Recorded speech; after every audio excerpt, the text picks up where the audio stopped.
बर' रावा दिनै बयजोंबो अनसायजानाय, बयजोंबो सिनायजानाय, बयजोंबो मिथिजानाय आरो बर' मानसियानो बर' टाइटेल लिरनायानो गोबां जायगायाव रायलायनो रोङा।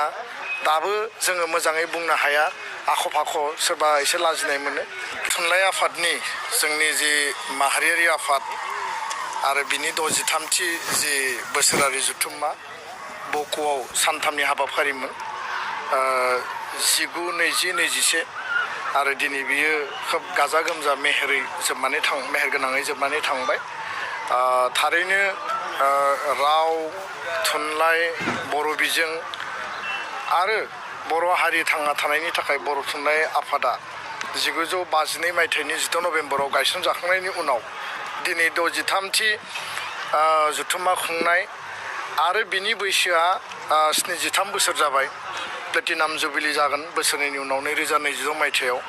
बर' हारिनि बे मोनसे गोग्गाथाव मोनसे ग्ल'रियास मोनसे जार्नि आरो बेयाव गोबां घात प्रतिघात, गोबां मोननाय आरो गोबां गोमानाय, भाषा आन्दलननिफ्राय लानानै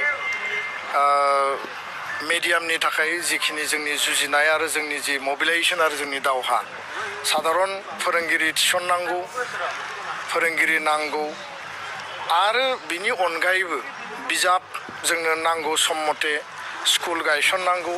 बेबायदि गुबै आरो माहारिनि फान्डामेन्टेल जिखिनि जोंनो प्रयजन दङ गुन गोनां सोलोंथाइ लानायनि बेलायाव बा जोंनि साफ्रोमबो बर' फरायसा फरायसुलिया गावनि बिमानि रावजों सोलोंथाइ मोननांगौनि बेलायाव आसाम नाङै जोंनि जि मोनसे अधिकार बेखौ मोननांगौनि थाखाय थांनाय समाव सोमावसारबाय, जुजिबाय। दिनै मोनसे साक्सेसफुल बा मोनसे जाफुंसार महराव जोङो मोनफैबाय। खिन्थु जेंना जेंसिया दाबो जोबाखै। दिनैबो नांगौ बायदि थोजासे फोरोंगिरि गैया। सिंगल टिचार, जिर' टिचारनि जेंनाया दाबो दङ। बेखौ लानानै सरकारखौ नारसिननाय, सरकारजों सावरायनाय, सरकारनिसिम जोंनि जि दाबि बे सोलिगासिनो। गुण'त्सबआव थाखो 2आव इंराजि रावाव मेथ्स आरो साइन्सखौ खुंफुंनाय, जेराव 6 दाननि आनजाद, इउनिट टेस्ट गासैबो बर' बिजोंजोंनो जानानै दङ। बे खेथ्रआवबो जोङो जुजिनो गोनां जादों। आरो बिनि अनगायैबो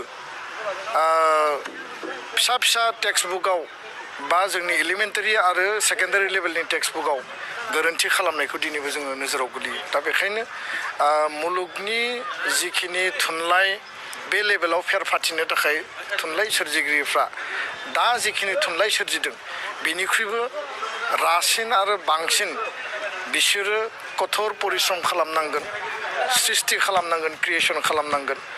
लोगोसेनो जोंनि जि राव 80 सिडिउलाव 2003 मायथाइनि एकर्डनि गेजेरजों भारतनि रिकगनाइज स्वीकृति मोननाय राव हिसाबै थिसनजाखांनायनि उनाव 2020 मायथाइनि एकर्डनि गेजेरजों बर' रावा आसामनि लोगो सरकारि राव आसाम नाङै जि मोनसे रिकगनिसन बे मोनसे मर्यादा मोनबाय।